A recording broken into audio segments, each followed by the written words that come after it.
Welcome to A by Custom Cakes, and in today's episode, we're going to be fixing some pie crusts.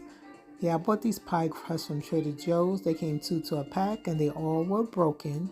So I let it get to room temperature and I reformed it, and I'll show you how I did it.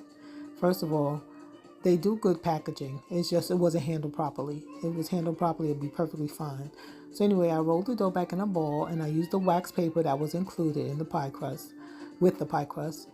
Place the other one on top and I use a roller pin, or you can use a glass jar or anything cylinder shape, and roll it back out into that circular shape and get it at least 10 inches diameter, or if it's a 9-inch diameter, if it's an 8-inch pan, but whatever size. Usually the pie crusts are 9 inches in diameter, so I will go with 10 inches in diameter because you want a little bit of dough to overlap the edge of your pan, so you can just do that, folded crust, pinched crust on the end.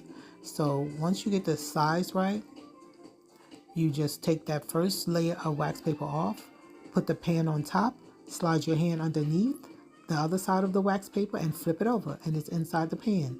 And you just use your hand to mold the pie crust into the pie pan. You trim that little edge off.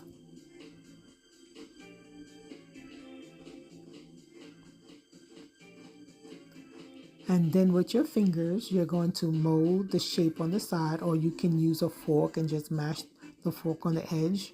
But I like the pinching method, so I'm going to pinch all the way around evenly and use your fingers, your index finger and your thumbs mostly, and you go around the sides. Or like I said, you can use a fork or even the tip of a teaspoon and just press it on the side of the crust, and it makes a nice little shape.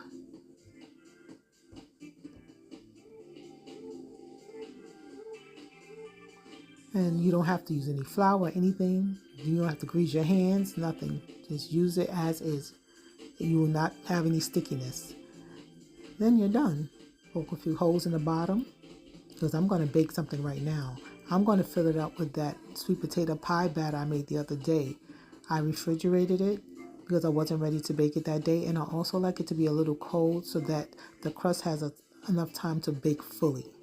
Sometimes the crust doesn't bake fully if the dough, the filling or what have you is really wet. It might not cook as well. So I think if it's cold, it gives the crust a head start on the baking process. And if you haven't done it already, please hit that subscribe button. Subscribe. And until next time, peace.